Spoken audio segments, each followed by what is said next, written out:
Yo, what up? It's your boy Dirty City, and right now I'm checking in at the Drunken Chicken Diaries with my boy Bobby Tesla. Y'all know Bobby. Crazy ass Bobby with the chicken and the motorcycles. He's just about to chop it up for a minute, all right? Yeah.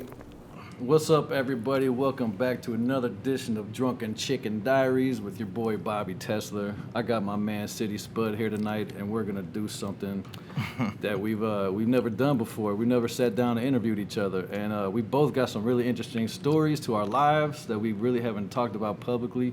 All right. But yeah, I'm really excited to have you, bro. Like, I'm excited to be here. I can tell.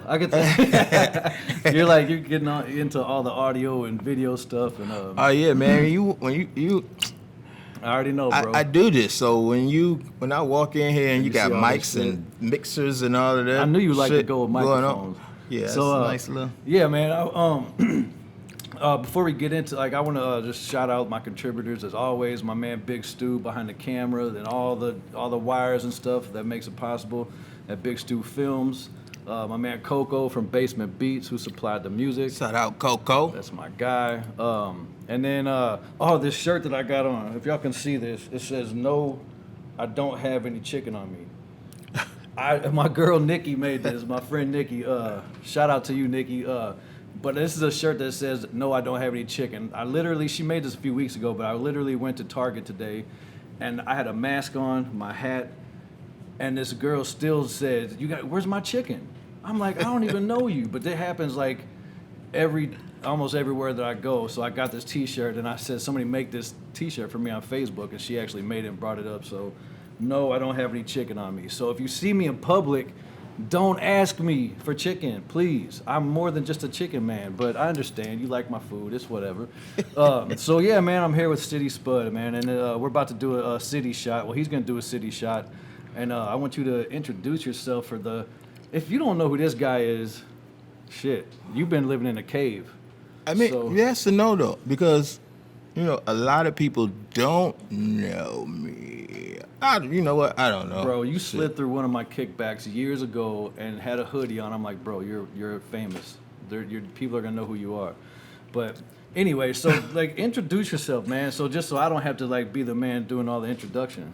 I mean, what up? It's your boy City, Dirty ENT, St. Lunatics.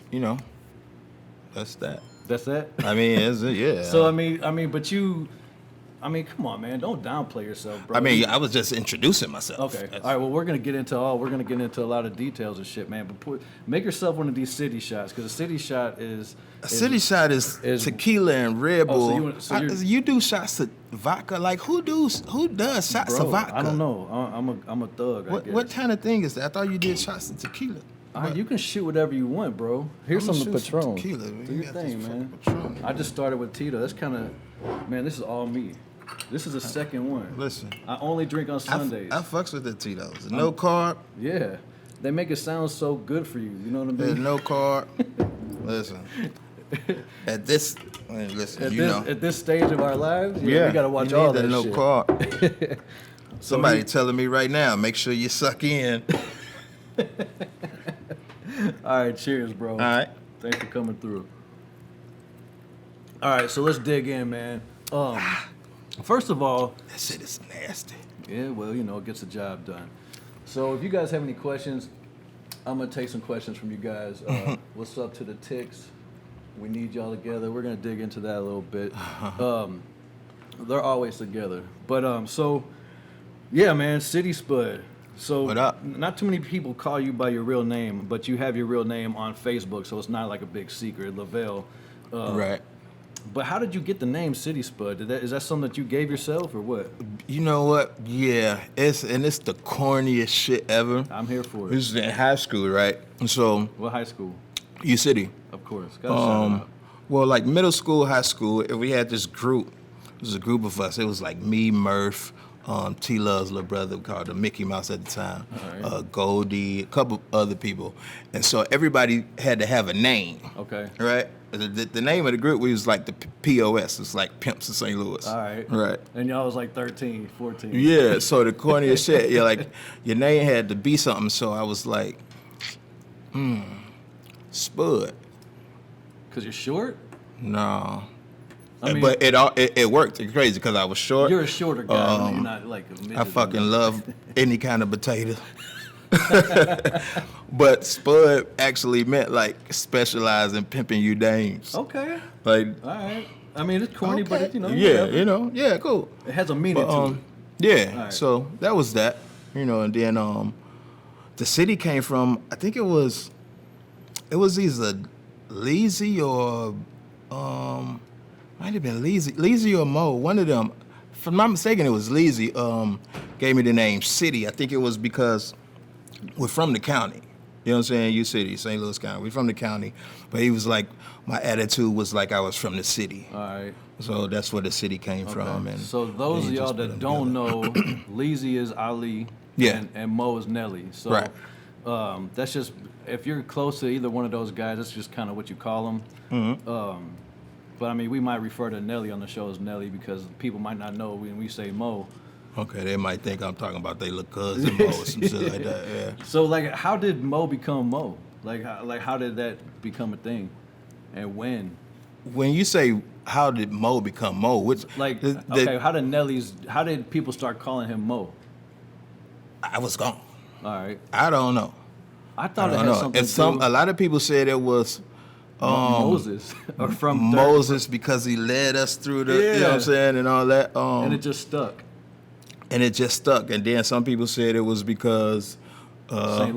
Louis Mo, so it just stuck I came home, motherfuckers was calling him Mo, so I was called him Nelly a couple times, and then next thing you know, it was Mo. So that was that. That's what's up, man. Yeah. So you was gone, and I do want to talk about that, bro, because so before you left, and we're gonna talk about, because both of us have been to prison, and it's not a secret, everybody knows, right. Or if you don't know, you're about to know. So the Lunatics, how did the Lunatics form and become the Ticks before Country Grammar? The thing is, like, we were all going to U City, except for, we were all going to U City schools, except for Ali. So it's like Ali's from the north side or whatever. So we were going to school. We knew each other, and like I said, like the POS group was me, Murphy Lee, little Mickey Mouse, which is T Love's brother. Okay. It's like all of us from U City. Mm-hmm. Our moms went to U City, knew each other and all of that. So the roots run deep. Right. So we were. It was just to be me, Murph. This guy named Goldie that used to be in the group at first. We was just all in the group. So we started rapping. I think Goldie was rapping first. Okay. You know what I'm saying? And that was kind of like my best friend at the time. So we were just kicking it or whatever. So I started. You know what I'm saying? I'm trying to be like Goldie, a cool motherfucker. I was like, he got all the good shit. He could rap. He got goals in his mouth, all type of shit. You know what I'm saying? At 14, that's like, yeah, you know what I'm saying? So it's like, so I kind of followed him a little bit. I was like, yo, let me do this rap thing. And then it went from me and then Murph. Next thing you know, now Murph rapping. You know what I'm saying? And then Murph and Kiwana, brothers or whatever. So I think, it just turned into a thing. It just turned into something. The crazy thing is, that's the little bit I remember. Okay. You know what I'm saying? I don't, I got this thing where I just kind of don't remember shit. Unless it's meaningful. Yeah. Those are kind of shit, like, but that's kind of how it went. I mean, shit, that's 22, 23 years ago. Yeah. You know what I'm saying? I can't remember what the fuck I did a couple of days ago. Last week. So yeah, that's point. So when Nelly came in, like y'all had the Lunatic record. Mm-hmm. And then which Lunatic record? The one the Give Me What You Got? Give Me What You Got. Right. So that like created a buzz around the city. And yeah, nice buzz too. That created a nice buzz, and that's when Ali was kind of like the front man of the Ticks. Would you say? Yeah. Well, yeah. It seemed that way. No, I mean it's not seemed that way. He was like, Ali was like, when we started doing this, like we were rapping. If you heard the shit that I was saying, when we first started rapping, it was like, my nigga, you only 5'7". There's no way you got that many fucking guns on you. You talking big shit. You know what I'm saying? So it was like we after hearing us, it was like, okay, y'all got it, but you know, be more flavorful with it. Man was just teaching us like melody techniques and no, do it like this or say it like this. It don't have to be like this. You know what I'm saying? So he was kind of coaching. He was grooming us, yeah. Yeah, coaching like a motherfucker. Bro, and it's saying like like the saying and what we think about like everybody in St. Louis is a rapper. Like every dude in St. Louis is he got bars. Even to this day. So, but I mean, and we're gonna get into that. We're gonna because I was straight Spice One. We're gonna jump around, but like you gotta develop your own style. And I think that's what made the Lunatics.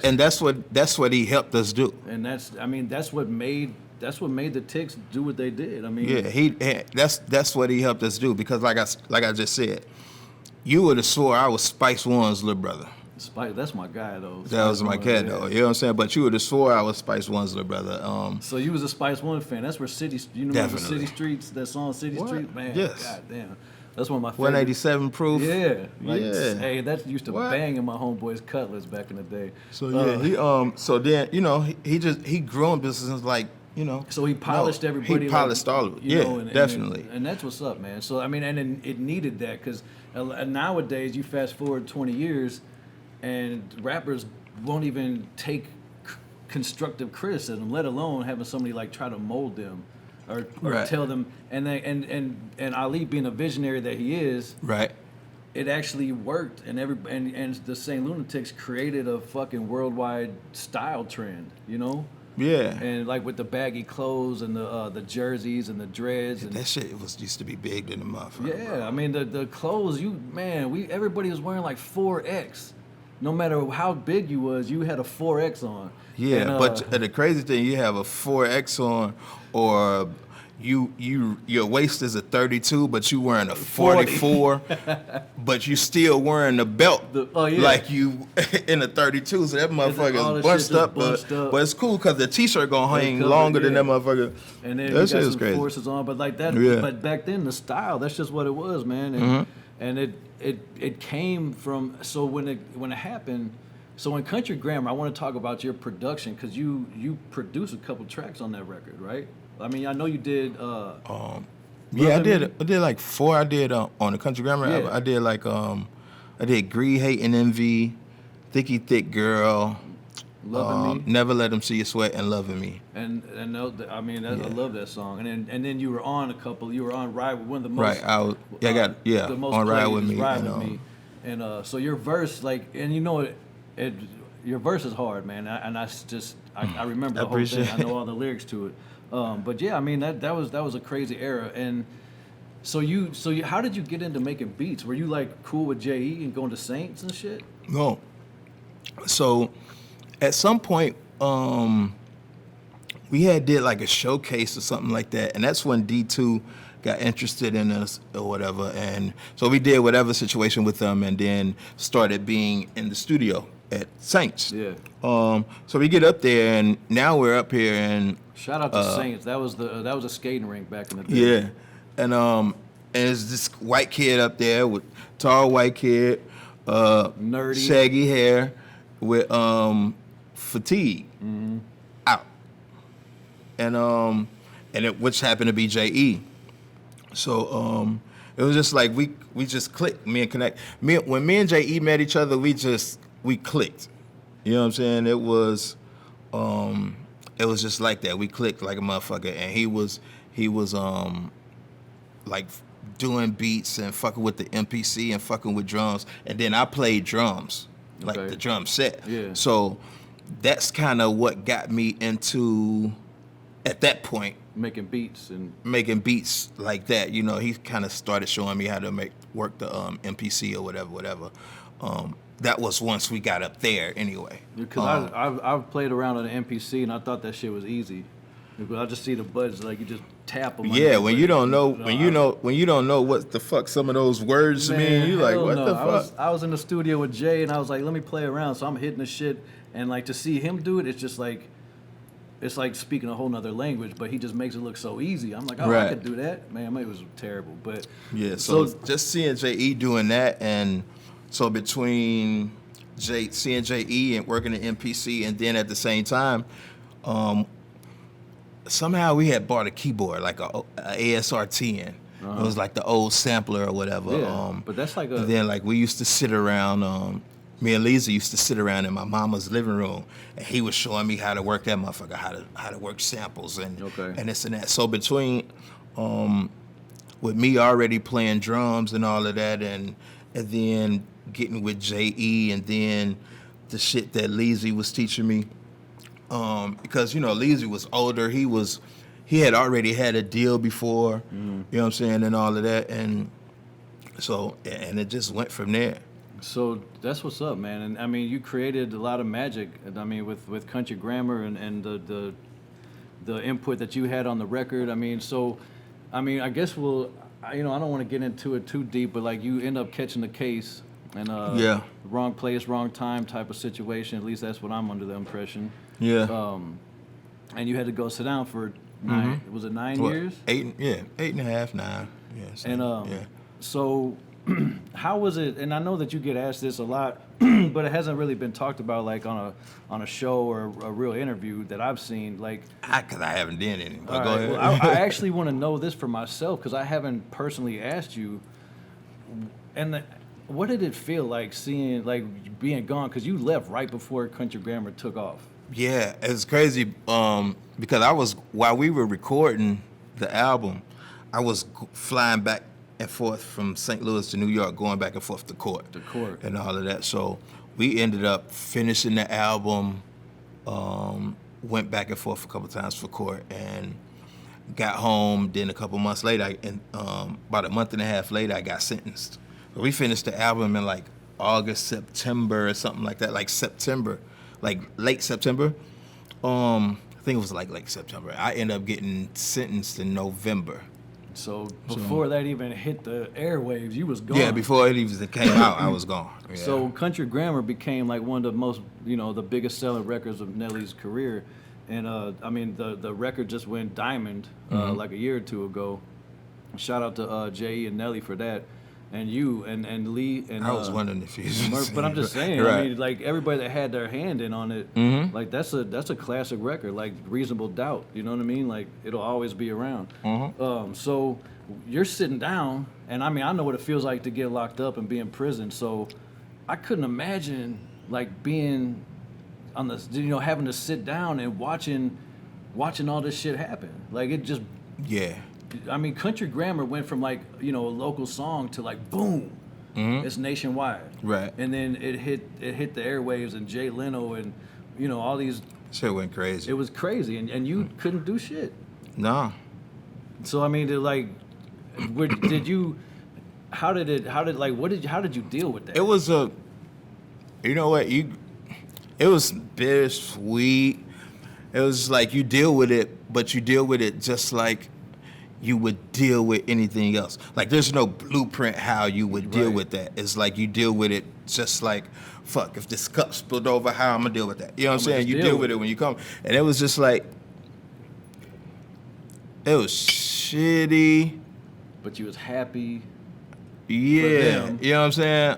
Happy for me too. Yeah. But what the crazy thing about it was it was kind of fucked up when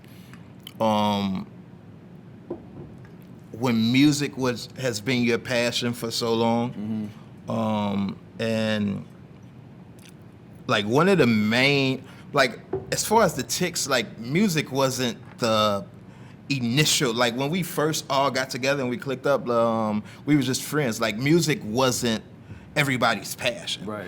You know what I'm saying? It just happened to be one of mine, but when you are working towards your passion and something you love so much and you're working hard and you finally get to that point where you've made it, so to speak, or got your chance. Oh, you made it. Yeah, at the moment we thought, you know what I'm saying? Right. But and then to be taken away from the situation, I mean, it's like I understand. Mentally, bro. It was a mind fuck. It was just like how the. It was a fucking roller coaster. Because like I was locked up when people asked me like, how did you deal with it? I'm like, that's such a broad thing to ask me because I was there for, a couple years of my life and like I dealt with it like just because I had to fucking deal with it. I made friends.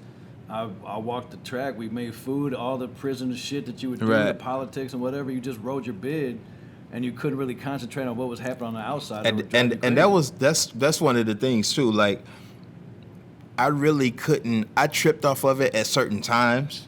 You know what I'm saying, mentally or whatever. But really, I couldn't really trip off of that. I'm focused. I gotta focus on. You gotta focus on doing this motherfucking time. Yeah. So. It was a go back and forth between caring, being fucking sad and fucked up about it. So it was almost like I had to program myself to like, you know what? That group tight.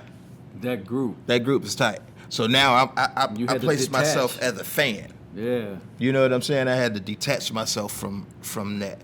In a sense, to make it easier to cope with. Yeah, to get through the fucking day. Yeah, bro. Because now that shit is playing all goddamn day on the fucking TV. Because now this is back when BET had all type of video shows. So that shit is playing all goddamn day. And so, like, did that change your status in the joint? Like, did you become like? It definitely did. I think it. Did you become like? It definitely made my time completely, like 1,000% easier than it would be for a regular. If you're not in that type of situation. Yeah. Because everybody knows who you are as far as inmates and staff. Yeah. So sure the staff was like fans, of you. Yeah. And then all the penitentiaries are in these towns where they ain't seeing shit, they don't know shit, blah, blah, blah, but they know things like that. So then they find that out, and it's like, So they treated me like shit, and then you're famous, so they treated you good. No, I'm just playing. No, I still got treated like shit. I've been in the whole investigation, all that type of shit too, but you was jailing, man. Yeah. So I get it, man. But I just want to know like where your head was, and I mean you explained it well. You just did your time because you had some that was like, you know what, that's who that is. I'm gonna treat them different.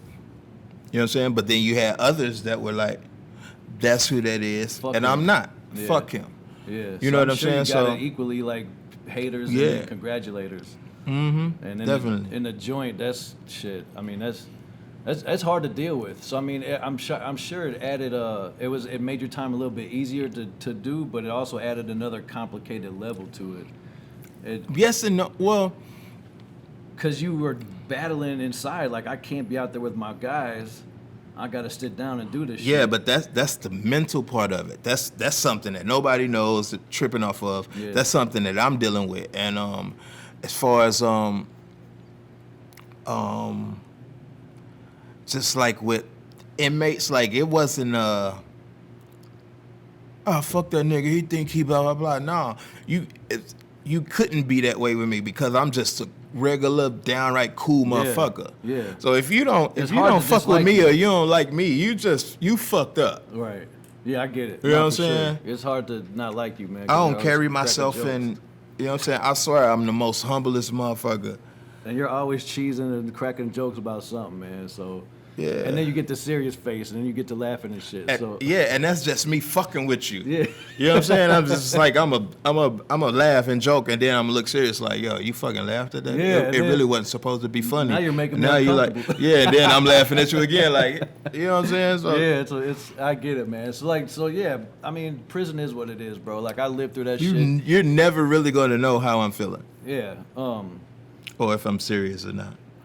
Yeah, well, I mean that's something that you developed over time. I'm sure. Maybe that was just your personality. Definitely.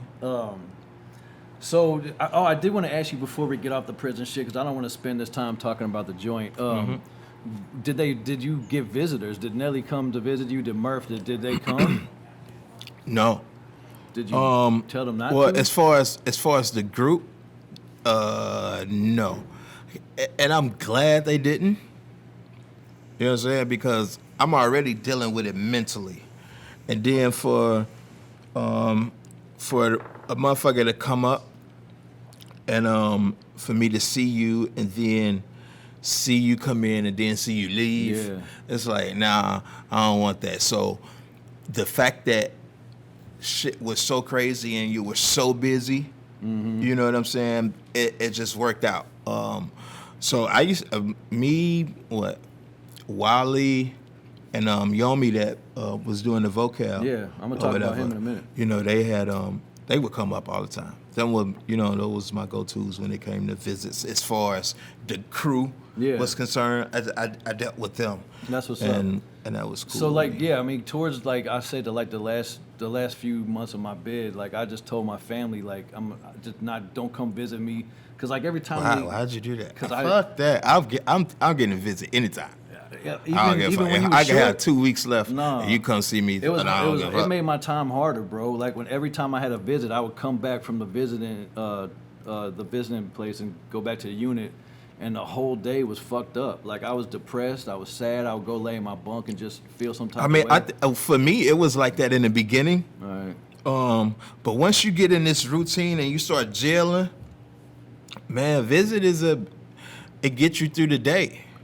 I don't know. That's how I looked at it. I mean, of course, it's like naturally you don't want them to leave. Yeah. You know what I'm saying? And you're gonna trip off of it. But I didn't let that bother me. It's like the psychology of like you got this big birthday coming up, my 40th birthday or my 21st birthday, and you hype it up for so many years and it's hyped, and then it happens, and then it's over with, and you're like disappointed, like damn, I've been looking forward to this moment for such a long time, and now it's over. So like.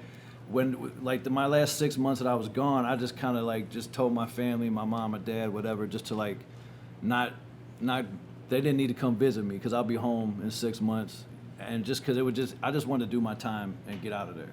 Right. And that was just me. No, and I feel you. I just didn't. I feel you on that.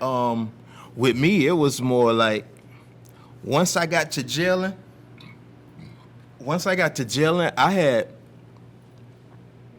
I had to test myself from so much shit that I trained myself like birthdays, that don't mean shit to me.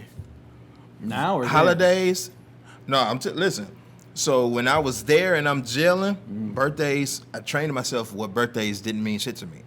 You got to get out of that. You know what I'm saying? Holidays, Valentine's Day, Christmas, didn't mean shit to me. I always look forward to Christmas because we ate better. I know in the Feds. Of course, definitely. Yeah. So, but I'm training myself not to get excited have about emotions like or feelings about these things. So now when I get to jail and I'm rocking and rolling, like nigga, birthdays don't mean shit to me, and which is fucked up because I got so much into that. It's like now even being home, birthdays don't mean shit to me. Like those things, they're just extra fucking days, yo. Yeah, but it's another year that we're here. No, and, I mean, yeah, of course. But yeah, it's just not that. It's not you don't celebrate it that much as some other people. Because some people celebrate their. I mean, you celebrate it because other people want to celebrate it with you. Exactly.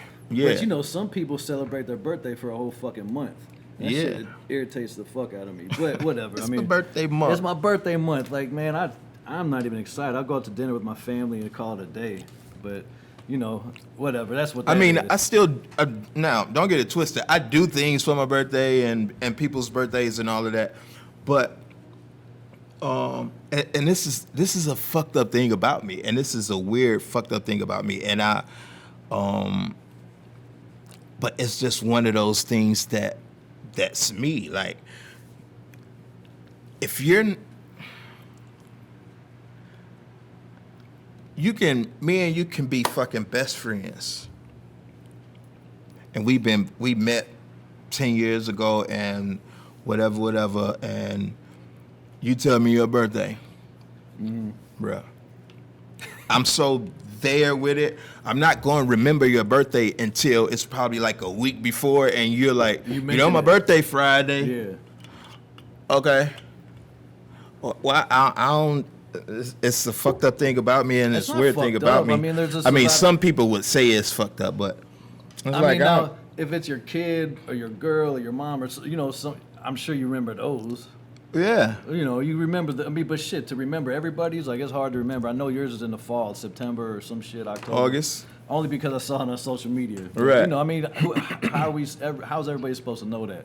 Anyway, man, so that's just, it's not fucked up. It just you just don't trip off it like some other people do. You know what I mean? Yeah. So you came home, man, and you came home in like 08. Yeah. 08 or 09? Like June 08. Yeah, and I went away in 07. So like I was gone when you came home, and I knew Murph and J.E. I knew them guys before, and Coco and Wally, Right. and Nelly was Nelly, but Was he Nelly or was he Mo? Which way you want to call? well, he was just kind of he was a big star, so he wasn't really seen that much. I mean, but we used to hang out at AJ's back in the day, and Okay. but we didn't really have a lot of sit down one-on-one times like I did with like J.E. and Murph. Right. So I went away when you came home. I was gone, and like I didn't meet you till a few years after that. But I mean, we had been in the same place at the same time, but we never really like met. I just knew who you were. Right. Shit, you were just getting your wheels back, and you were getting your. It was. Yeah. I mean, that's a whole process of reinventing yourself and trying to remind yourself that I'm free, because it took me a while. Oh man, I was a little thought when I first came. I'll tell you, when I came home, man, I swear I went out about 9 days a week for about 4 years straight. I know. I heard those stories. But I mean, Crazy. shit. A lot of guys I was locked up with Young Buck's little brother, and when he got home, he had like 4 kids by 4 different women, like boom, boom, boom. I'm like, damn, Right. bro, slow the fuck down. But he's like, oh man, I'm out here living my best life. Do your thing, bro. But yeah, I mean, but you come out and you try to make up for lost times, and Definitely. and you came out of prison well known. Like St. Louis, you was a celebrity. Okay. You may not want to accept that or use that title, but I'll give it to you, because I mean, and St. I'll Louis- take it. I appreciate it. I just never carried myself like that. no, you haven't, and not and personally, and not even publicly that I've seen. But the city, it definitely embraced you when you came home and made a big deal out of you, because I mean, as they should. So I mean, that was a good time for a lot of people to see you come home and It's crazy. We did a coming home party, and I had been home for maybe like about 3 or 4 months, and I met Slim. Oh, You know what I'm saying? Slim And until you came home?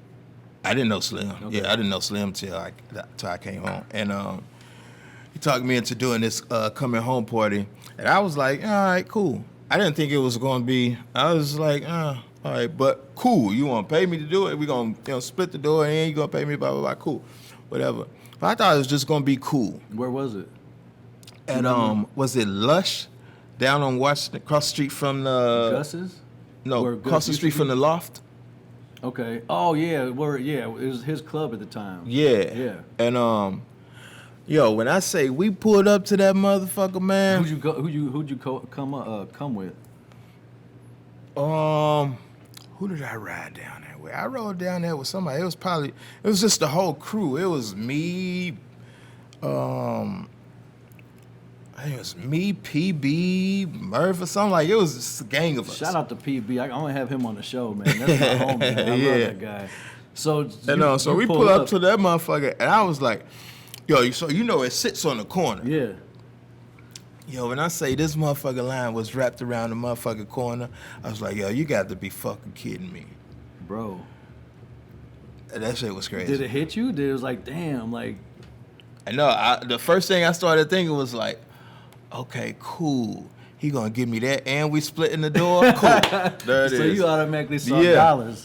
Shit, I'd be looking at the girls, and like I'd be on one. That was a no-brainer. Of course, yeah. But I mean, it was just. But yeah. But to see the turnout, I mean, and see the love that was shown, that was. Yeah, it was crazy because when you don't carry yourself like that, you don't expect to see those type of turnouts. Yeah, you've never for been, shit like that. You've never really struck me as a flashy dude. Like you've never been like wild and out, and like when you got a chain with that, like you had some diamonds in it. I was surprised, like because that's just like not your style. Like No. it just I've seen. I mean, you have it, but you don't like. It's not like a daily thing for you. Yeah, I thought that was what I was supposed to do. Well, You know yeah. what I'm saying? And it's like, Well, nowadays, if you that don't was have cool. chokers, Like, you know, all the rappers, like, you ain't a rapper till you got a bunch of diamonds around your neck. Right. But I mean, but you've never been that type of dude from what I've seen, and you've always stayed humble, and you've always been approachable. Yeah, I'm just laid back. I'm not the biggest talker. Yeah. I like to listen. That's why I like to sit back, so listen, and observe.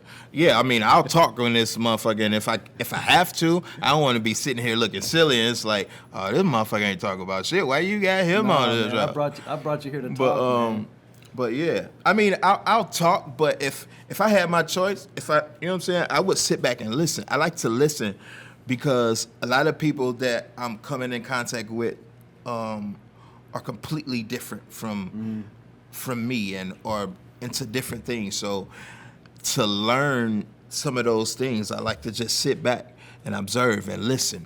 You may not even think I'm listening. It could be like I could just be like fucking with this cup, but I'm listening to everything you're saying. And that's just, you know. One thing about you, man, is like one thing, and this is gonna sound really crazy, but one of the most excited times, or when you get really passionate about something, you dig into it. And, man, let me tell you. This one time that we talked one time, like you got so excited about finishing your basement.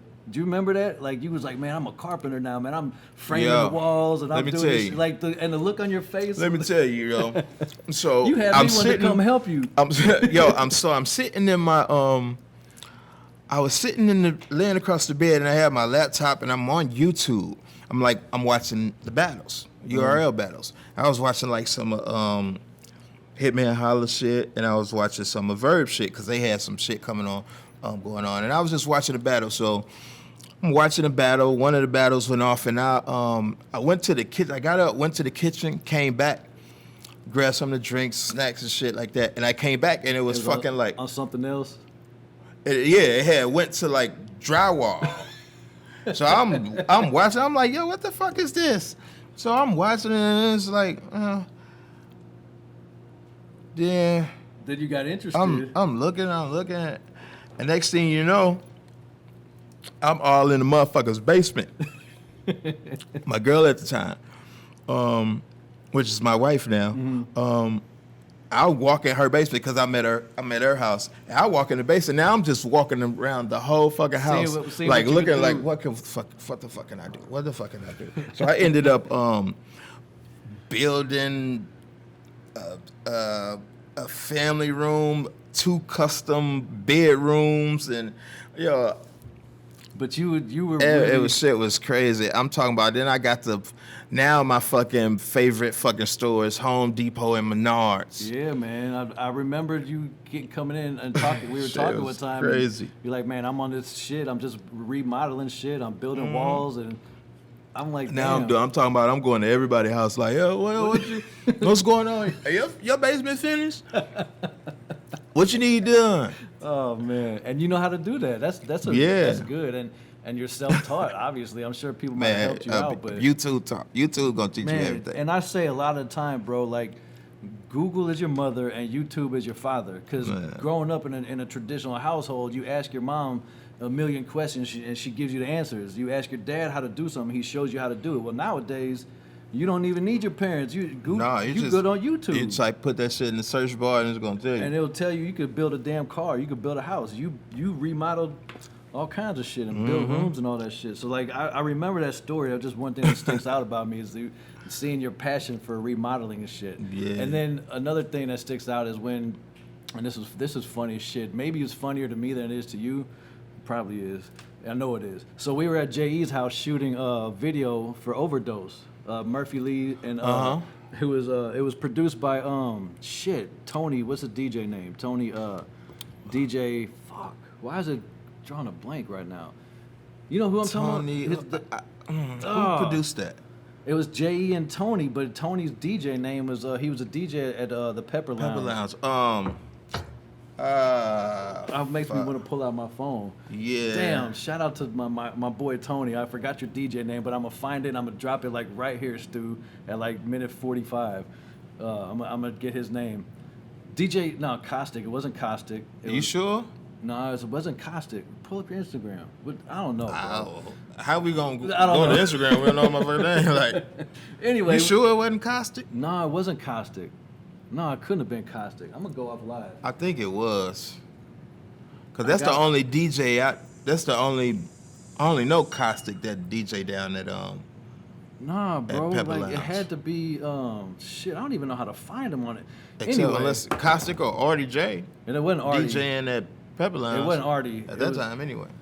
Anyway, it'll probably come to me in about 10 minutes. So we're at J.E.'s house, and when I tell you, there was probably 100 people that showed up to this video shoot. 80 of them were dudes. So and Jay and Murph, when I talked to them, I'm like, you need some girls? They're like, no, we got girls coming through. I'm like, all right. So the day of, when I get to the house, they're like, man, you need to call some girls. I'm like, well, where your girls at? Like, where's these girls that you're talking about? You got all the girls. Like, why you need me? Like, oh man, you know all the girls. I'm like, no, I thought you had that covered.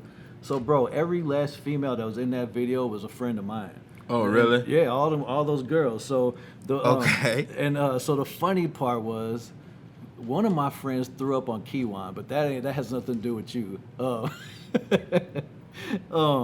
You brought like a couple $1,000s in 20s. Do you remember this? So you brought a whole lot of money just for like a prop to throw in the shot. And I have a picture of that moment. And you know what? I'm gonna pull that picture up. I'm gonna drop it in this video like right around this mark, 46 minutes. As soon as the shot was over, don't nobody fucking move. Yeah, so that was the funniest part, bro. Don't nobody move. So you threw like but me and the money. Threw like $2,000 in the air, and it was all 20. So there was like a sea of $20 bills everywhere. And why you brought real money to a set? I guess we didn't think of it as a set at the time. I didn't know. It was our homeboy's house, and it is what it is. But anyway, so you're in the kitchen counting the money, and there was some missing. It was like it wasn't all there, and you were just angry. And I think you were more angry at the fact that somebody would steal, rather than the fact that you just lost $60. You know what I'm saying, or like $100 or whatever it was. That's all it was. It was fucking with you, because it was like it's not about the $100. It's like who is this? Who down here would take it? That was the thing. Like, especially after I said, all right, don't nobody move with me and the money. Like, you move. Let's break this shit up. And then like somebody like stuffed some shit or whatever. But I remember the look on your face, like you were just aggravated. Like, who would do this at my man's house? I fucking hate a thief. Yeah, bro. Like, I would rather just hand you $100 and then you take it from me. You know what I'm saying? So, I hate a thief. But that was a crazy ass video shoot. Like, I thought, especially for $60. Yeah, it was. Like, if you go steal, like, take all of it, or as much more than that. But yeah, that was just a moment, because I don't know, that night was crazy. That's when when Murph and Kiwan had the wine. The best wine. The best. I was so drunk off of Moscato, man. That was the worst hangover ever. But I thought J.E.'s floor was gonna cave in, because when we were shooting, like Yak Boy Fresh was in there, and his whole living room, and like you could feel the floor just like moving. I'm like, oh shit. There's like a $500,000 studio right underneath us. That shit was crazy. And this is gonna like break, but that was a crazy ass shoot. But I remember that story, man. I wanted to talk to you about like your music though, like, cause you got a lot of stuff going on, and I've been listening to your music since you've been home, and the stuff that you've been making, and I love it. Like I've heard a lot of it, man, and I want to, because a lot of people were asking when I was on live, like, what are your projects? What are you doing now? Like, what are you up to? Right. You know what? For a minute, when I came home, of course, you would think that I would just hop right on the music. I didn't. I hopped right on some bullshit, whatever. So when I started doing music, you're recording shit, and you have to realize, like, I've been gone so long. Been gone damn near a decade. Right. You know what I'm saying? So you come home and music is different. You know what I'm saying? So now you're trying to figure out how to catch up, how you're gonna catch up, where you're gonna fit in, what's gonna be your vibe, what's this and that. And it took me down to 10 years to actually find my groove. So I was recording, and then my cousin had a birthday. My cousin Red had a birthday party, and I go to the birthday party, and then I see I meet up with Bam. It was an old a friend that a mutual friend of ours and one of the producers that I used to fuck with or whatever. He actually produced Dilemma. Okay. And a few other gang of shit. So it was good seeing him. It was like, we started kicking and talking about. He was like, yo, let's get up, let's get some music, let's get it popping, right. or whatever. So I get with him. Then we're just working shit. We just like, fuck it, let's do it. We started working. We started getting like kind of back into producing or whatever, and really just writing and just doing shit and just fucking with him. We got to this point where it's like, yo, let's start a writing team. Okay. You know what I'm saying? And when was this? This was maybe a couple of years ago. And this all came about like during you being on tour with Nelly all the time. Yeah. Because I mean, we need to talk about that, bro. I need some answers, and I want to talk about this writing team. But I need to know, like, I know that like as being convicted felons, we can't go certain places. And I know, right. I think you told me before that you couldn't go to Canada one time. Nah, I couldn't go to. We went to Canada. I got there. When I went there the first time, when I went the first time, they was like, "Yo, we gonna let you in here, but this packet of paperwork, you need to fill this out and take care of it, blah blah blah, before you can come back." Man, I'm like, okay, right, I got over there and whatever, was in Canada, came back, had a great time, and I took that motherfucking packet and I stuffed that motherfucking shit under my bunk. And then about maybe a year and a half later, we're headed back over there. I'm not thinking about this shit. And we get there, they like, he go through. I come through, and it's like, no. You remember that motherfucking packet? No. So they let me go through. And turned you around? Walked me upstairs and put me on another flight straight back to fucking Chicago. So you didn't get let out of the airport? Oh, no. No, I went up some shit, up the steps, and went to, through security went to the desk, got my ticket, and went through security to and I'm go sure, back. That happens, I think that's probably protocol. I know there was this movie, and this has nothing to do with you, but there was this movie with Tom Hanks, and he got stuck in the airport in New York because his home country was at war, and he wasn't allowed to come into the United States because he wasn't a citizen, but he couldn't go back home because they were at war. I've never seen that movie. So what type of movies you be watching? Bro, it's Tom Hanks, man. This dude. I haven't. But I'm saying, don't. It's Tom Hanks. The only Tom Hanks movie I remember was Big. It's Big and the fucking Castaway. Castaway. All right. Well, this was kind of like with Big and Wilbur. Yeah. Yeah. But anyway, so this is one of his characters that he played. It was actually a good movie, but he got stuck in a terminal in the United States and like actually made a home there because he couldn't leave, he couldn't go home, he couldn't stay. Anyway, so they turned your ass around. And I remember you telling me, I talked to you one time when Nelly and J.E. and all them guys and Tripe and Ali were over in Korea and you had to stay because you couldn't go. Yeah. No, it wasn't Korea. It was somewhere in Asia. So I can't go to Canada and I can't go to Australia. Yeah, I'm no upset Canada, about no that, Australia. because I've always wanted to go to Toronto, and I'm a felon, so they probably wouldn't let me. But so you travel. I mean, if you take care of your shit, you know what I'm saying, they'll let you go over there. They just give you a hassle, and I just be like, you know what? I don't feel like going through all I'm that. cool. Yeah. Whatever.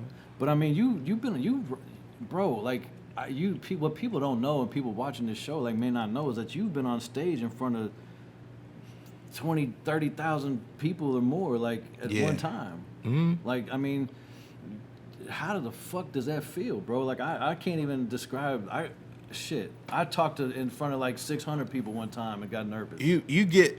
Do you tune it out? At some point, you do. With me, there's always still a little nervousness. Before I go on stage. Does Mo ever have to did he ever have to like tell you like nah. No?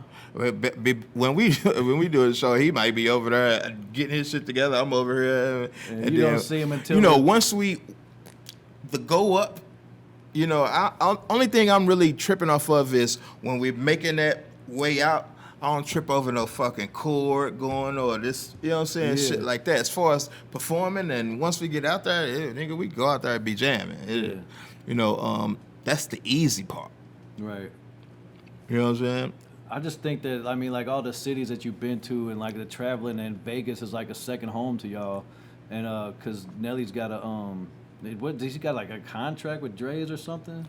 Yeah, we had a residency with Dre's. Yeah, so we was doing Dre's like maybe once, twice a month. Yeah, and one thing that stood out to me is the time when Chingy came and Jaquan and a couple people from the crib came and everybody was rocking their St. Louis hat. Like, I love that was shit. dope. It was, you know, it was just like we had the residency, so we would do those shows, and then sometimes, you know, you get that thing. It was like, you know what? Let's make it different. Let's do something. You know, it'd be dope, Lord, if we brought bow. You know what I'm saying? Yeah. And we did that, and he made that decision to do that, and it was like, yo, that shit was crazy, and it was dope as fuck. That was an iconic photo. Like, y'all was standing by the pool table or something. Everybody had their St. Louis hats on. And I love, man, me being like all about my city. As you can see, like I got this whole mural painted, and I got St. Louis tattooed on me like 3 times, but like when I see somebody that makes it big out of St. Louis and they're still representing the crib, I love it. Like when Murph is out of town, you'll never see him without something St. Louis on. Right. And when I see you out of town, like you always got a St. Louis cap on, and I mean, even when Nelly does his thing and he's wearing a St. Louis cap, I love it. I love to see that shit. Yeah. And Metro Boomin got an iced out STL chain. I'm like, I get excited over shit like that. Like every time I see somebody. Boy, I'm telling you, a St. Louis motherfucker rep St. Louis. Yeah, and I like talk about it all the time. Like me and Tatum. Tatum said he was down in Texas, and he said he almost had like a gang moment when he like saw somebody in a St. Louis hat, and he walked up on him like, he's like, is that you? And because I mean, when you see something, like I was telling when I went to Memphis in May, and we were on the street, and there was thousands of people, and I saw some dudes over here with some St. Louis hats on. I'm like, all right, I'm cool. Like I was like. It's the St. Louis when you get out of the city. Listen, it's a weird thing, boy. Yo, you get out of the city and y'all will ride for each other. You ride with each other, but then when you come back to St. Louis, boy, watch it, because that motherfucker, you fuck around, be shooting at each other. Exactly. This shit's crazy, but it's always been like that. It's a crazy thing. We some crazy motherfuckers. It is. It's something about St. Louis. We some crazy motherfuckers, man. But it's because when we go out of town, and like when I was in Memphis and I saw the St. Louis hats, I'm like, all right, I got homies here. Maybe that's my prison mentality, but it was like, at least it's a St. Louis. It's a St. Louis mentality. Them same dudes might be trying to rob me at the crib, but when we're out of town, they're the homies. It's just weird, man. It's some crazy motherfuckers. It's like they can't fuck with you when we out of town, but I can fuck with you though. Like, you know what I'm saying? We crazy, and it is, man. I don't love it, but I love it. It's crazy, but it's a St. Louis thing. It is, man. Because when I meet people from other cities, I don't really see the rep. You know, I don't really see it. Like Meek Mills, he reps Philly hard, but like St. Louis is just a different vibe. Like I was talking to somebody that we were talking about like the St. Louis hats. When I saw one of the dudes from Boys to Men with the St. Louis hat on, I was excited. And then Tupac had on. That St. Louis, that red cardinal hat is. It's just something. Like it's a motherfucker, man. Home, everybody loved that cap. Yeah, like especially people from here. Because when I leave town, I always got it on. Mm-hmm. But when I'm here in St. Louis, I'll always have on like my logo for my restaurant. Right. And like you with the dirty, but you might take that off to put on a St. Louis cap when you're out of town. And so I want to talk about you being on stage and all that stuff. And you obviously have like done some of the biggest stages in the world. Because you were on tour when when Nelly was on tour with TLC. Yeah, we did. New Kids on the Block. TLC, New Kids on the Block. Yeah. I mean, that was crazy, bro. That shit was crazy because I was a New Kids on the Block fan. I hate to say I was too. You know what I'm saying? I'm talking about. I'm still trying to hit them Joey solos. Like Joey and Donnie. Yeah. You know what I'm saying? Please don't go, girl. Please don't go, girl. Yeah, man, that was my shit. But so like honestly, seeing y'all on tour with them, I was like, I'm kind of a fan of New Kids on the Block. I wanted to go. Like I've been to Nelly shows and I've seen Air Force One. Oh yeah, all that shit. But I wanted to go see New Kids on the Block and TLC. Yo, like every night we would because I think we went on first. So we went on before TLC and New Kids, because New Kids was closing out or whatever. But after we finished our show, went back, took a shower, changed, blah, blah, blah. I went right back out there to catch a couple songs from TLC, the ones I loved, and because I know they finna do this big ass stage shit and all that shit. And then I went right back out there with, for New Kids. That's what's and up. watched both shows. So because you were a fan of the music. Yeah, and definitely. And that's cool. I always wonder, like, do artists, like, I don't know, I think I was at a Post Malone concert, and Sway Lee was opening up for him, and then Tyler Yahweh was opening up for him, and I wondered if Post ever, like, came out or, like, watched them open up for him, but probably not, because he's probably doing his thing in his dressing room or whatever. Right. See, if on a tour like that, when it was big acts like that, and I was into those acts, I would fucking finish what we had to do, and I'm going right in the fucking crowd. Oh yeah, you like go in the crowd? Stage is right here, the barricade is right there, crowd is right there. I'm going right there. Right there. Yeah, like I'm a fan. Because I am a fan. Because you are, yeah. I want to see their performance. You know what I'm saying? So, man. And it didn't get old. Like, you probably, like, no, I did this 10 fucking times. shit every night. That's awesome, man. That's all cool. fucking summer. I did. Yeah, and that's crazy. And they probably noticed that. They probably saw you down there, and they was probably like, "That's what's up, man." Because I know I would appreciate that. I mean, as an artist, when you see another artist, showing appreciation to your craft and your music, it's definitely like a tip of the hat. Like, they, that's what's up. Like, they fuck with me. They're fans, And like, even when Nelly was on tour, when y'all went on tour with the Florida Georgia line, like, I'm not a big country music guy at all. I wasn't either, but them boys got some jams, dude. Like, I honestly, Nelly is the reason why I became fans of theirs. You have to put me on to a certain country song for me to like it. Because I'm not just gonna turn on a country record and just start vibing to it. That's just, I didn't grow up like that. But when I see I'm transitioning into this, when I see other artists, like when I see rappers vibing out to like a rock song, or like getting into like AC/DC or Fleetwood Mac, I start appreciating those artists more, because I see the well-rounded individual that they are, because you can't be stuck in just one fucking lane as an artist. You're right. But music is so universal. It's like we're all talking about and speaking about the same shit. Because when you do the music, you're speaking from your heart, how you feel and all of that. And we humans, like, we go through the same situations. We handle them different, but we have those same feelings. We have heartbreak, we have pain, we have happiness. And every musician, I feel, is talking about whatever they're feeling. Yeah. Whatever he's talking about and he's feeling, I felt that. But he's just saying it in a different way, and it's dope. And I appreciate the musicians that actually, because I mean, like, a lot of rappers, I wouldn't think that, like, a lot of artists that I know listen to their own shit most of the time. But you sometimes gotta travel outside of your comfort zone, or like get inspiration, because like Post Malone, he's a different kind of dude. Like, I wouldn't even call him a rapper, but when I see him on stage, like, playing the guitar to a whole Led Zeppelin song and singing the whole song, or an old fucking Ozzy Osbourne song that was out 20 years before he was born, and he's on stage like playing every note, singing every note. I'm like, damn. On stage with Aerosmith, I'm like, dude, that's hard. And then like Tyler Yahweh, you know who he is, right? Like, he did a song with he did that song with the Baby. It was a TikTok smash, and he did a song with Wiz Khalifa called "High Right Now." I'm so high right now. Listen, when it comes to seriously, when it comes to knowing certain songs, unless it's a major hit that I don't listen to anybody. I don't listen to nobody but me and the people that I'm working with. Right. No, that's all I listen to. Well, but one thing that struck me is that he like posted a video on Instagram, and I became a fan of his because he opened up for Post Malone when I was at the show, and I was like, oh, this dude's hard.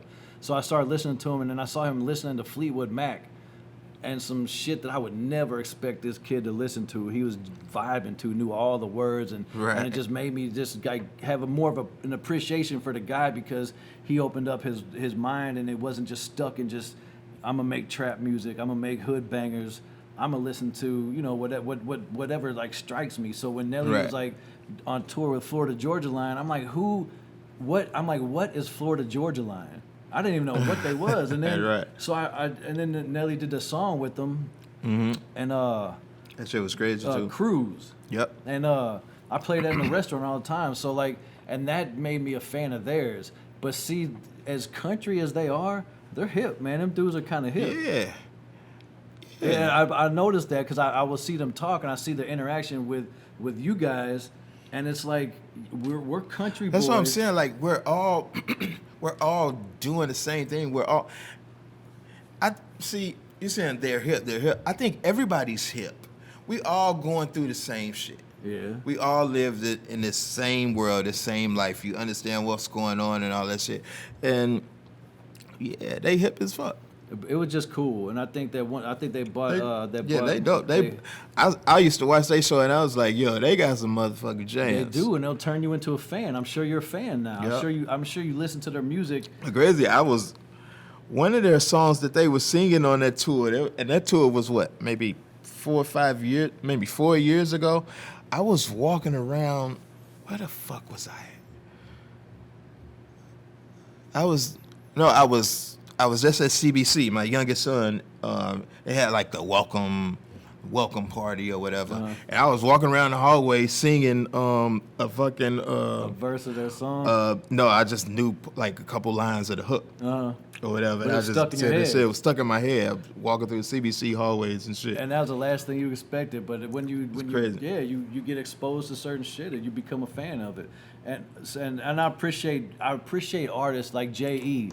Man, when J.E. he digs into music that you and I would never even imagine hearing. And J.E. You can say you and I because J.E. be on some shit. I'll be like, yo. Did you see like the Up and Down Love song that he made with Murph? That shit was jamming. Bro, I think that song should have like really like did some like major moves, but the way that he sampled just a drum beat from a song that was made in the 70s from an unknown band that you and I have never fucking heard of. Yeah, and he's always been like that too. And he will remember a drum beat. Yeah, and we don't know who it is, but he know exactly who it is. And he'll go pull it out and know everything about these guys. And I appreciate that as an artist. Like I really appreciate I appreciate that. Like when somebody can do shit like that and like sample some stuff that, I mean, they could have been just locally famous in Cleveland. And here he is, a fan of theirs, and he pulled out a drum beat from a 40-year-old record and made a new song to it. That's just dope. That's the life of a producer, man. And shout out to J.E., man. That dude's... Shout out J.E. I mean, that guy has made some crazy music. Yeah. And a lot of the stuff that he's made never even made it to the radio waves. And a lot of stuff that you made never made it to radio waves. But I got a lot of shit that ain't made it. I know. And you got some... I'm sure you got... I got a hard drive full of shit that's supposed to have been out, but it was just like... It was a lot of second guessing myself. Yeah, I'm sure. But you gotta take those risks, man. Yeah, now I know that. I went through a whole thing of just second guessing, and it's like, but I had a conversation with my brother Bam, and we both were second guessing. It was just like, you know what, man, fuck this. We just finna start releasing this shit and putting this shit out. So that's where we at now. And I want to ask you about that, and I definitely want to dig into that real quick and spend a couple minutes on that. But I do want to ask you about something that may not be the most comfortable topic to talk about. But I do want to start off asking about over the summer, because I mean quarantine was just fucked everything up. I mean COVID just fucked up the. By the way, did you ever get it? Did you ever get COVID? I think I had it. I had it in June. You know what? I'm like. With everything that was going on with us in this situation that we was in in this area I was in, there's no way possible I didn't have it. Did you ever feel any symptoms of it? No. No? Well, that's good. Because my dumb ass went to Miami in June for 3 days, because I shut the restaurant down. I was depressed. I'm like, at the same time, I was having the time of my life. I was spending time with my 18-year-old son, and we were fucking fishing and hiking and cooking and riding skateboards. And I mean, it was the best 3 months of the past 10 years, to be honest with you, bro. To just not have to do anything but just chill. Yo. I think the world kind of needed that. Yo, it's crazy. Because we were on tour. We were in the UK when that happened, and it was like we had to finish this one show and get tickets ASAP because they were talking about shutting the entry down and all of that, coming back to the US, or we would have kind of been stuck over there. And a lot of people thought it was worse over there. We did. We got back, and we got back like March 13th or some shit like that, and people were like, "Yo, wait, y'all just came back from the UK." So they looked at y'all like looking at us like, huh? You know what I'm saying? I couldn't even go home for 2.5 months. Damn, so you was holed up at the studio. Oh yeah, definitely. You This wasn't a problem. Right, Wasn't a because problem. you're there all the time anyway. Yeah, so. But damn, so like that was so COVID smacked the world, like it gave us a roundhouse to the face and shut everything down. But like in the middle of the summer, I remember you guys did a show at the amphitheater, and oh yeah, for the 20th anniversary of Country Grammar. Country Grammar, and like that was, bro, to me as a fan and as a friend, like being friends with Murph and you and all those guys that and seeing the. Bro, like I was like proud from a distance. I didn't get a chance to make it. Right. I should have gone, but I don't know, for whatever reason I was watching Tatum's live, or Murph. I think Murph's wife was on live on his page or something. Right. And I was living there right there with y'all. Like I was seeing Murph's son like vibing, and right. I was like, man, I was so happy to see you guys on stage together, because I know that over the years and a lot of viewers and a lot of people. Bro, I don't know why people ask me what's going on with y'all, but I don't know how to. Yeah, come on, you ready? And I don't know how to answer that sometimes, cause like. How many shots did Tatum take? Tatum took like 4 shots. Nah, I'm cool on it. I'm cool on that. Tatum. And Tatum doesn't even drink for real. I've taken a shot with him one time at Onyx, but yeah, it was funny because Tatum started feeling his liquor. I fucking hate to taste the alcohol. Cheers, bro. So yeah, over the years, people have asked me, and like I said, I couldn't even tell you why. Maybe they just see me and that shit is fucking horrible, yo.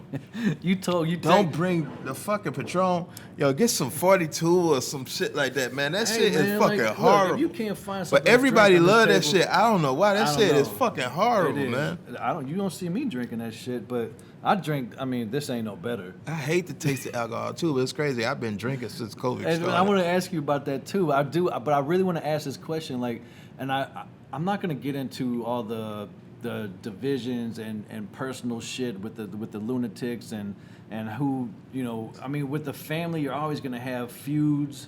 You're gonna have disagreements, and there's gonna be this rumor that was started that probably wasn't even for real, but it just became a rumor, and now there's separation, and Murph and Kiwan, and then Nelly and City, and then Ali, and then so people are always asking, like, when are the Ticks gonna like come back and like do some shit together?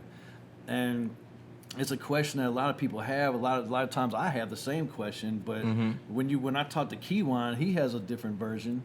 When I talk to Ali, he has a different version, and I'm a fly on the wall. What was their version? I'm not gonna tell you on the air. Why not?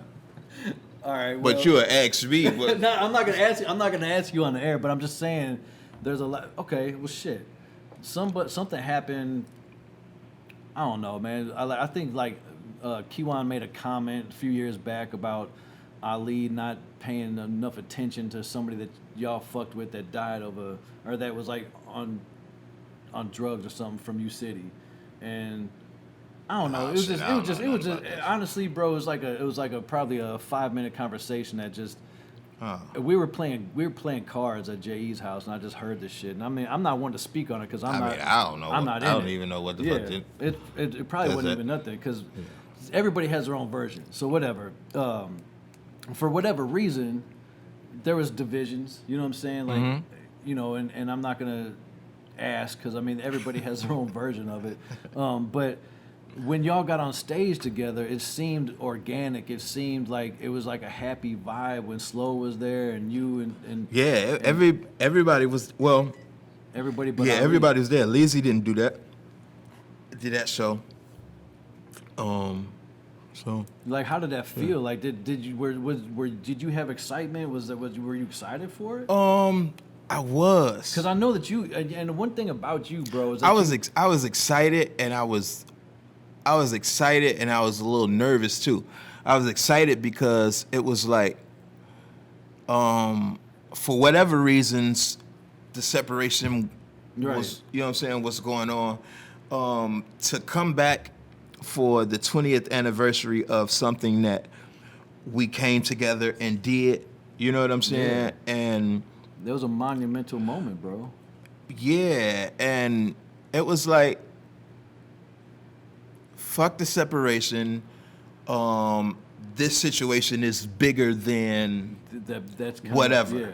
You know what I'm saying? So to be on stage with a motherfucker that you used to rock with, and it was dope. It felt good. That's why, like, I loved it because of that. I was nervous because we haven't rocked in a while, and it's like, What could or how is how? you know what I'm saying? So, but Because when you and Mo, it was dope. When you and Mo are on stage and Leezy's on stage and y'all kind of have your thing. You've been doing that so long And that it you becomes a have routine. it becomes a routine and 'Cause the way- and all 'cause- of that. Like I can look at Leezy when if all three of us on stage or whatever, or whoever's on stage, I can look at him and I know what he's finna do. So I'm a spin off him. You know what I'm saying? It's Yeah. wild shit. But when whatever is going on but it's cool. But at the same time, we fucking clicked so much when we were on stage.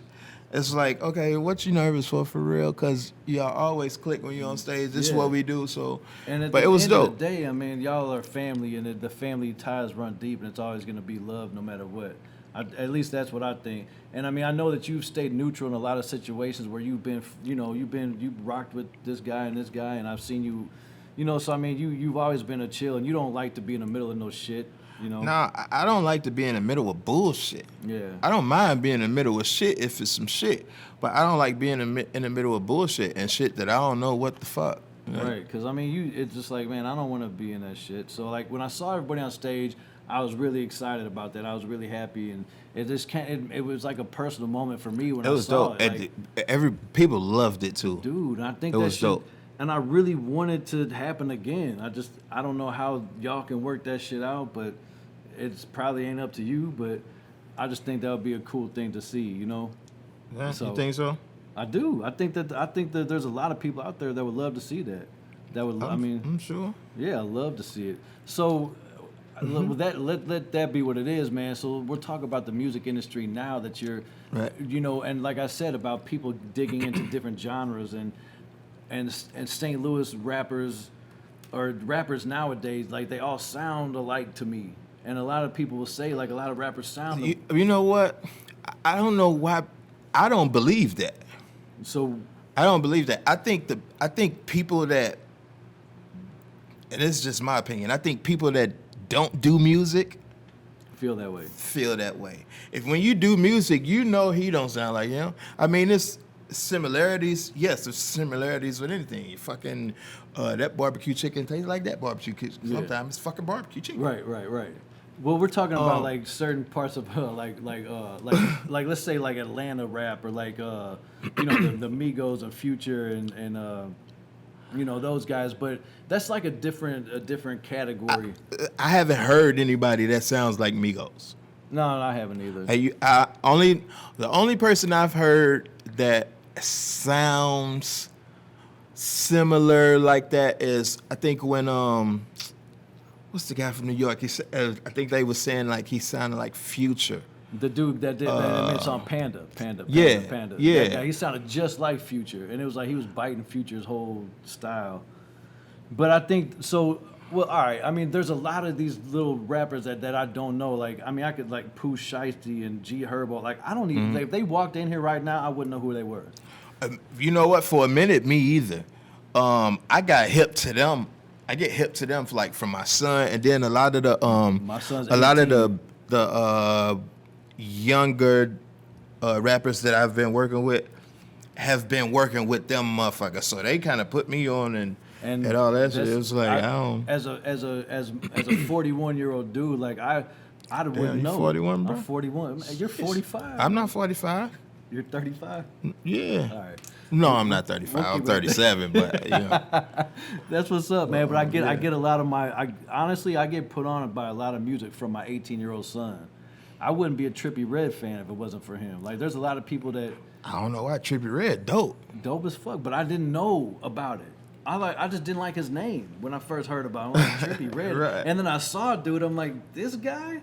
But then I got into his music. I'm like, all right, he's actually he be spitting and actually talk about for something. real. He's got melodies. He can change his tone and But all of these young rappers are talking about something like I don't know why people think that they're not talking about anything. They're just not talking about the way they would. 23, 24. Right, and now or younger. Yeah. They not talking about what a fucking 35, 40-year-old is no. doing. They're talking they about talking they shit. what a 17, the same 18, way 19-year-old when girl we was that age, we was talking that shit. listening to Do or Die or Yeah. Too Short or some shit.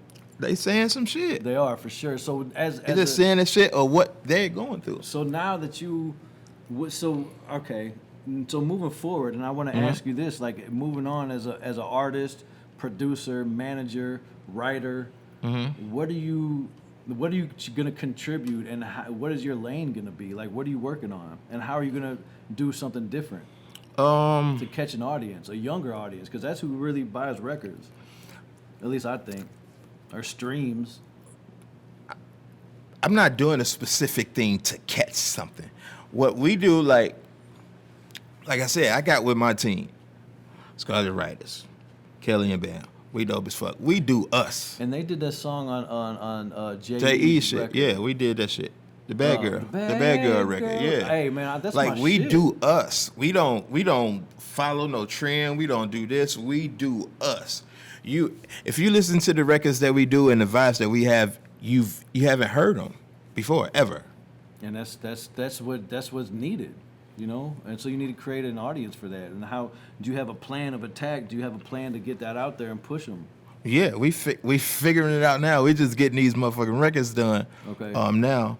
Because I know that Jay got like the symphony to come and play the violins on the that Bad track. Girl shit. Yeah, that shit was crazy. Yeah, that's a great song. That was a good album, man. That was a really good album that he put together, and I'm pleased that he did that. So the writers, man, tell me about them.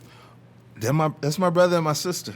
Okay, like It's crazy, and we've been knowing each other since we were actually had jobs at Saints. Okay. Not in the studio. You worked at Saints? I worked at Saints too. I was handing out skates, and I was the picture man. Oh, okay.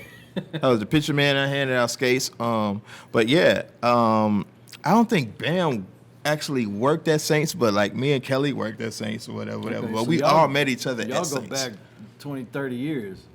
Yeah, we have a crazy story. I'm not gonna get into that one now because Kelly probably don't want me to tell that story. But I always, if we wasn't here and we was just at the studio, I'd tell the motherfucker real quick or whatever. But it's crazy. But yeah, we first met each other around that time, working at Saints and in the studio or whatever, and we just clicked then. And then when I left, I came home and then met Bam and linked back up with Bam at my cousin's birthday party, and we just was like, yo, we just always been cool. We always been like that.